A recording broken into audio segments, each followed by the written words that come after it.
The physical world is composed of dense, layered systems. Transit grids, power lines, and data cables exist as a tangled web of overlapping infrastructure, creating a level of complexity that is difficult to process through direct observation alone. To manage this, we use graph theory. As shown here, this branch of mathematics allows us to map the underlying connections of a system, regardless of its physical scale. We start with structural abstraction. Discarding geographic details isolates distinct points in the system, treating them as individual objects. Once the map is removed, we draw explicit lines representing their relationships. The system becomes a pure pattern of connections. Isolating this connection structure is what allows us to mathematically analyze and optimize real-world networks that would otherwise be too complex to calculate. This framework is a departure from continuous mathematics. While calculus might study smooth changes in velocity or temperature over time, graph theory focuses on a different domain. It is part of discrete mathematics, the study of separate, countable objects. This includes individual units, like a specific number of roads, a list of web links, or distinct atoms in a molecule. Modern systems, from social media to server clusters, are built from these separate parts connected together, making discrete math the exact language to describe them. Graph theory provides the logical architecture required to map the structures that define the modern world. Every graph is built from two primary components, as illustrated in this anatomy diagram. The first is the vertex, or node, representing a single object in the system. The second is the edge, the explicit connection between two vertices, making them mathematically adjacent. In formal notation, a graph is written as a pair of sets, V and E. V is the exhaustive list of every object in the system. E identifies which of those vertices are connected by listing them as pairs. Translating physical relationships into rigorous mathematical sets creates a data format that algorithms can efficiently process.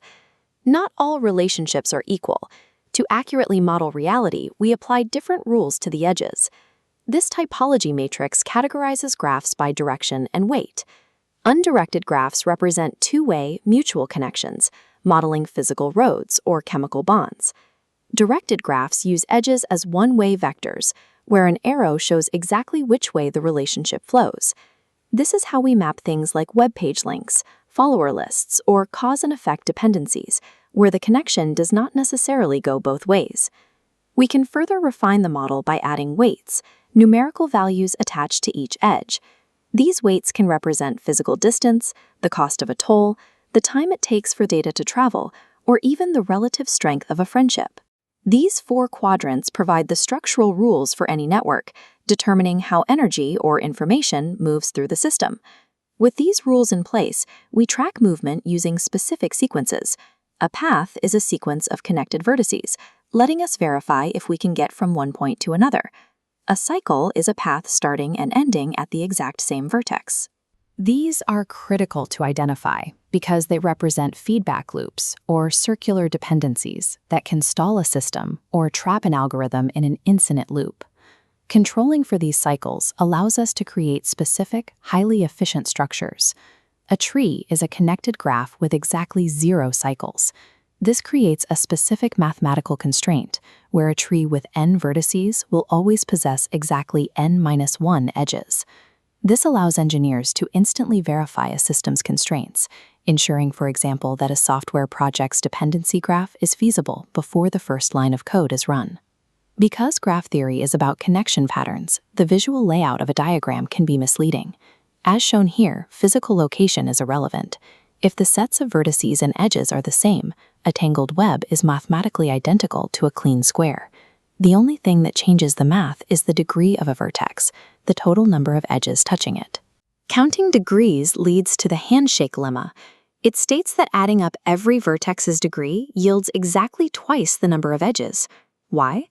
Because like a handshake, every single edge contributes exactly 1 to the degree count of 2 different nodes. This leads to a reliable network rule. The total sum of degrees must always be an even number. These proofs allow us to verify structural truths across a system without ever needing to measure its physical dimensions. Computers cannot process drawings or diagrams. For a machine to analyze a graph, the connection data must be encoded. We translate the graph into an adjacency matrix, an n by n grid mapping connections. It uses a binary rule, 1 if connected, 0 if unconnected.